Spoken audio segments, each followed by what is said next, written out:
Well, here we are back in Brakenrahm at the end of week 122, and what may well be the final video from in here. I've got a sense of how much is left to do.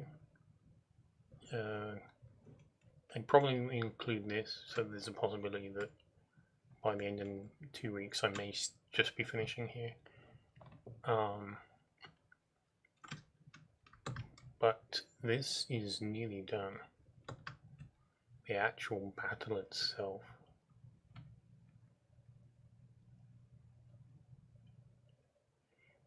We'll take a closer look, but in the last 2 weeks, I've built a ship called the Thunderbird. I think it was started last week, maybe.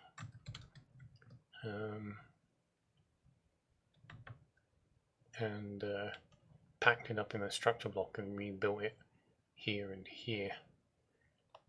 I've then created a bomber variant on the version of the Scorpion Mark II, although I'm calling them flying fish. And then there's another vehicle. It's actually obscured by the dragon. We'll see in a minute, called an angel or angelfish, and it's I'm going to do 8, maybe 9 of them. I was originally going to do 8 or 9 of these flying fish, but I feel like they're just a little bit too big to try shoehorning in full 9, which was the plan. It would be 3. I mean, I think it was intended to be 3 ships, 6 of these Thunderbirds, or whatever the Thunderbirds came out as, and then the fighters would be the 9. But yeah, it's kind of gone out the window. But we'll take a closer look now.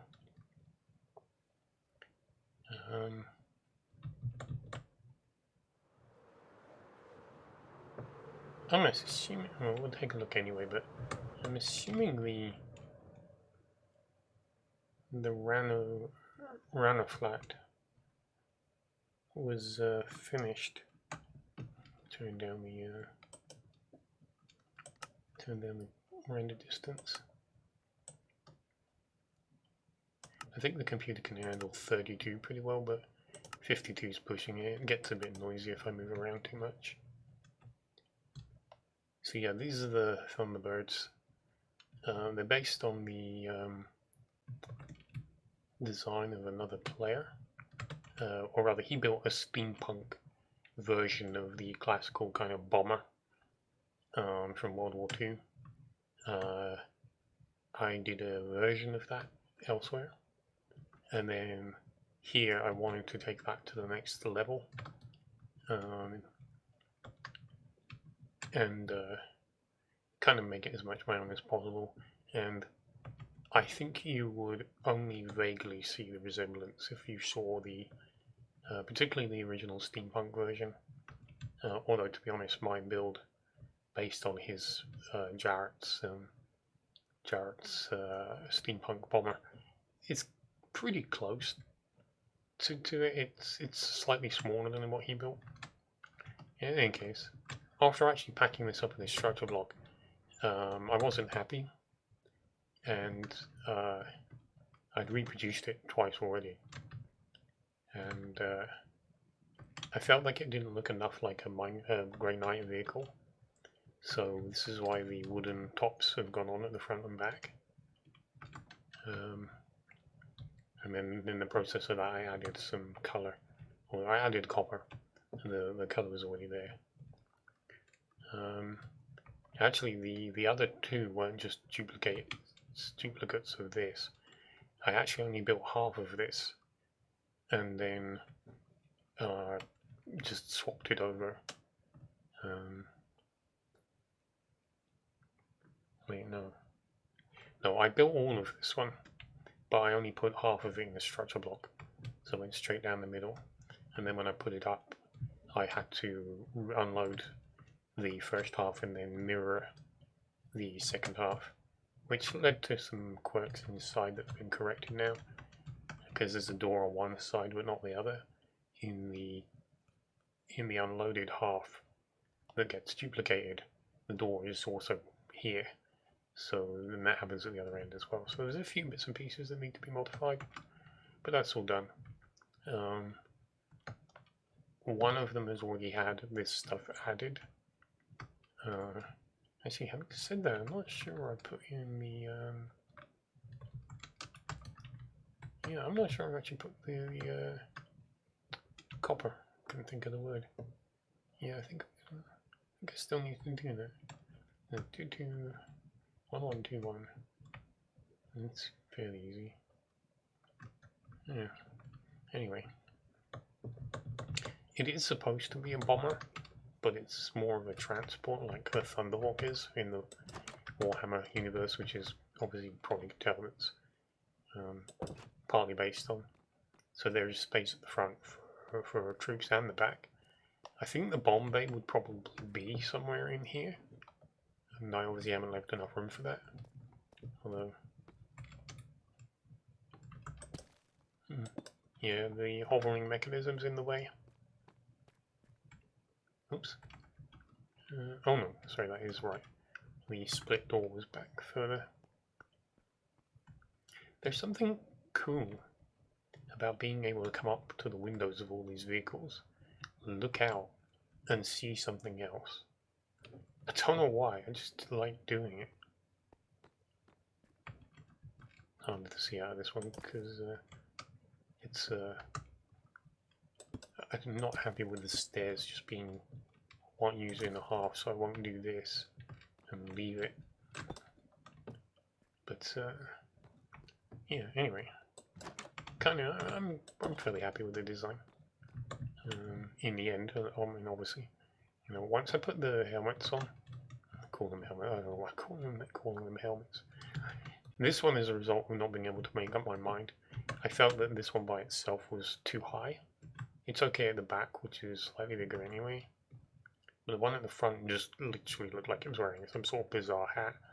So I've added an extension. And I think I'm going to play with the third one and try and come up with its own design. Maybe something a little bit more of a bold cap, a little bit more of a flat head. Just because I'm always okay with building things that don't look exactly the same, so changing them so they're all different. So yeah, this is based on the Scorpion 2. It's a fairly similar concept. There are 2 points, one for the pilot, one for the gunner. It's about the same size, I think, same basic shape, partly because the shape of the Scorpion 2 is what inspired looked like a fish anyway, so yeah. Putting on the, well, I don't even know what they're supposed to be. I mean, they can't be engines because they're facing the wrong way. And I've since been wondering about the idea that they actually move by vibrating this stuff. I mean, it shifts them forward. These may actually be recolored. The other 2 that are up there further that we'll see have already been recolored. It's not that I don't like the green. I think the green and the copper and the black goes very well together and has been probably the combining theme of much of the Grey Knight Armada. Although obviously it's missing from the other 2 ships.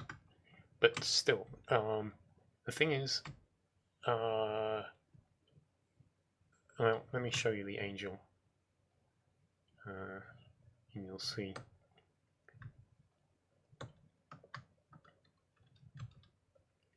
So this is the Angel fish. It's gonna get, it's you know, it's smaller, it's significantly slimmer. Well, actually, I think it's only 3 wide as well as the same one down there. But I mean, it's obviously quite high, but it's a slender design. It's going to fit better in more locations without worrying about what the structure block's going to do. And I think that the green has to stay for this. I'm not sure I want to change the color. And given the idea that you've got different squadrons of different colors, I don't want to have, like, you can't have 2 green squadrons. So I may swap these to blue to match that. I may actually use the blue that I do on the engine. It's a bit of an oversight, but there's obviously no engine for these. I would imagine you probably want to insert something back here. Of course, that does get in the way, obviously, of the tail, which I feel is kind of important to the overall aesthetic. But anyway, the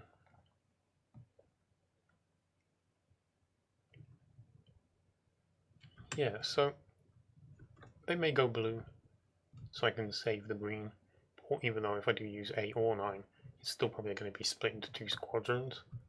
There'll probably be some here, and I do want to put some down in here. Let's take a look at this before we go forward. So the back has actually been added to all 3, just awaiting the front on that one. This one, I became pretty convinced that once I put this Thunderbird in place, it would be attacked by one of the large void dragons.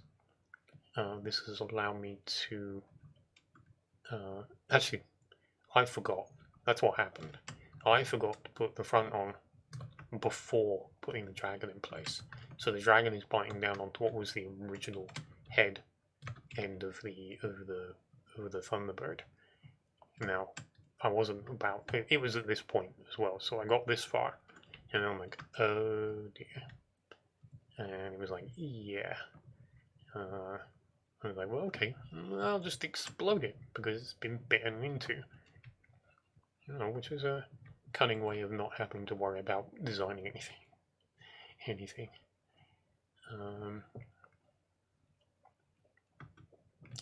I'm not completely happy that the dragon is got his back to the viewpoint, but then you're not really going to get the most out of this by looking at it from one location anyway. So does it really matter? I do like the I screwed this up. I actually missed the section of the body.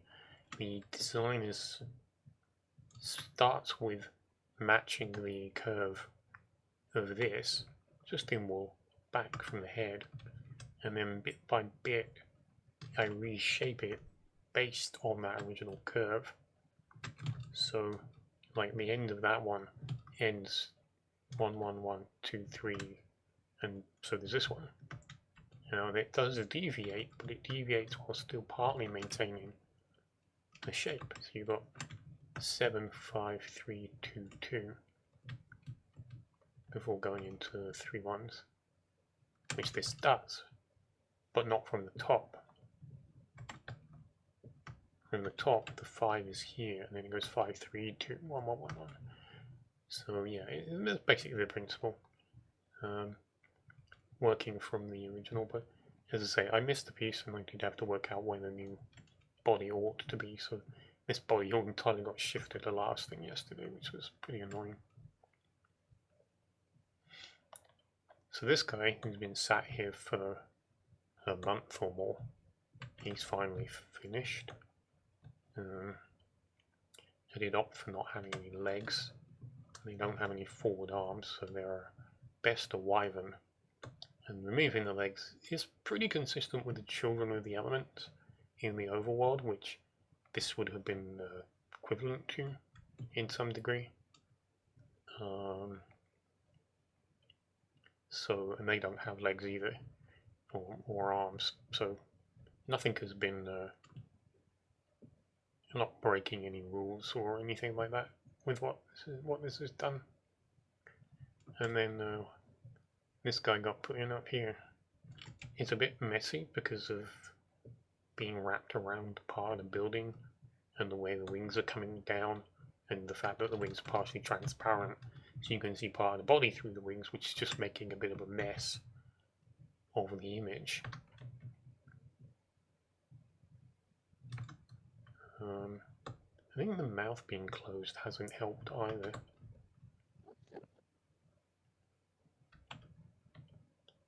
Yeah, it's always a problem with glass. When you can see through it, it can very much screw up the image. But it didn't come out too bad. A bit on the same principle as the one I was just describing. Just putting in the original curve and then curving it with some tweaking, bit by bit. Something weird was going on here though. I don't think I've ever shown it in a review, but there's actually a command block under here. And there was a pressure plate, and it would teleport me to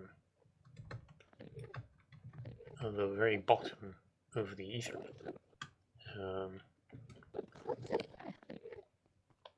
And I had some fun and games when I was doing it at the time, but the problem was, for some reason, while I was building here, I was just putting stuff in here, and twice, maybe 3 times, I just got teleported.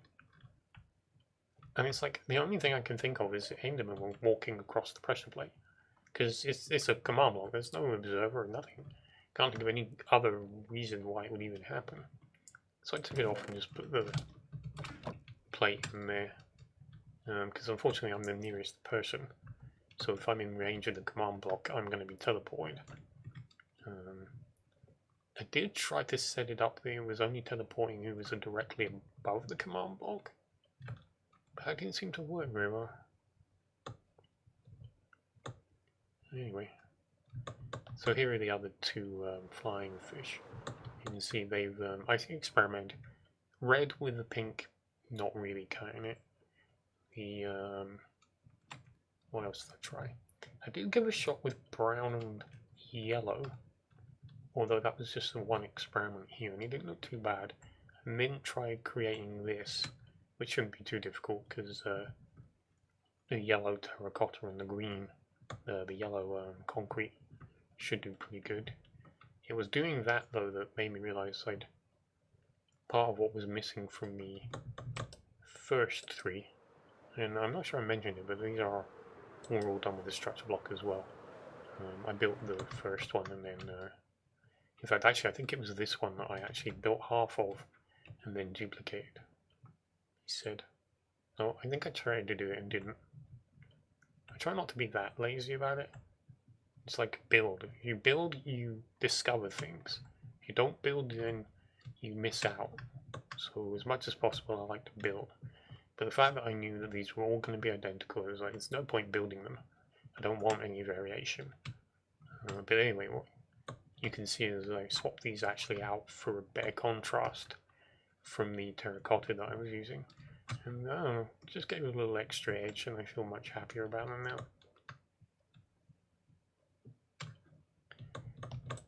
But that's what I've done. I'm obviously still working on this one. When he's done, I may duplicate the flying fish first, because the last thing I'll be doing is taking a stab at this. I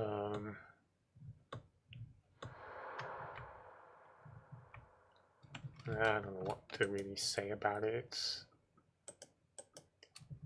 It's been here as long as it's been here, slightly longer. I did it first. It's the right idea, but it's so difficult on this kind of scale. This is so small. The only thing I've got going in my favor is I can remove the legs now. I only really went with the legs because it was supposed to be launching himself off with the tip, but it looked kind of weird. And I was hoping that putting the legs in would sell it better. But having legs and arms, obviously it attaches it from these guys. And it looks a lot messier on this scale. So when I try again, I'm going to be trying to keep it much simpler. Much fewer blocks. And just see how that plays out. Could do a brood, I suppose. Not match the children, and just do something simpler black based on a lens appearance. That might play out better. And just in case, because I'm not sure, we'll just show off the Centaur. It came out pretty quick-ish. There was some bits and pieces that required work, but I don't know. I sometimes really do expect certain things to, like, they're just going to be a headache, and they don't. It comes out fairly easy. Put the name in somewhere, where is it? Carnus, the horned one. It's a reference to a real world deity from Celtic mythology. It's a bit of an unusual beast. There are many depictions that all look like Kernos, but there's only one depiction that has an actual name. So out of a handful of instances of images that could be Kernos, there's only one instance of his name in the entirety of all of the Celtic archaeology. And the archaeology that's got the name on isn't even Celtic, I think it's actually Roman. Depicts a number of Roman gods, and Kernos just happens to be on there. Very unusual, but I watched it recently, so when I ended up building a Centaur, he's not a Centaur, Kernos, that is. But it was front of my mind, so it ended up getting used.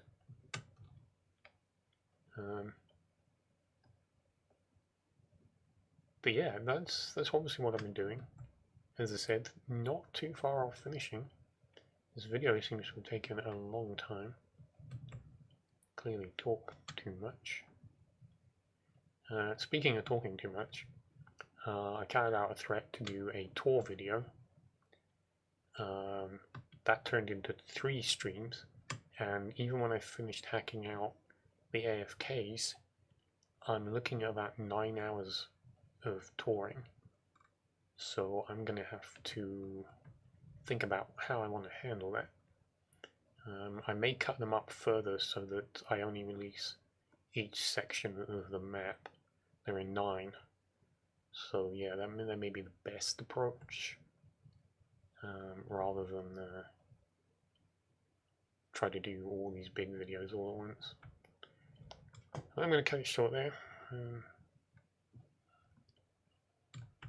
I think that was everything I've done anyway, so yeah. I shall say adieu and see how far I can get.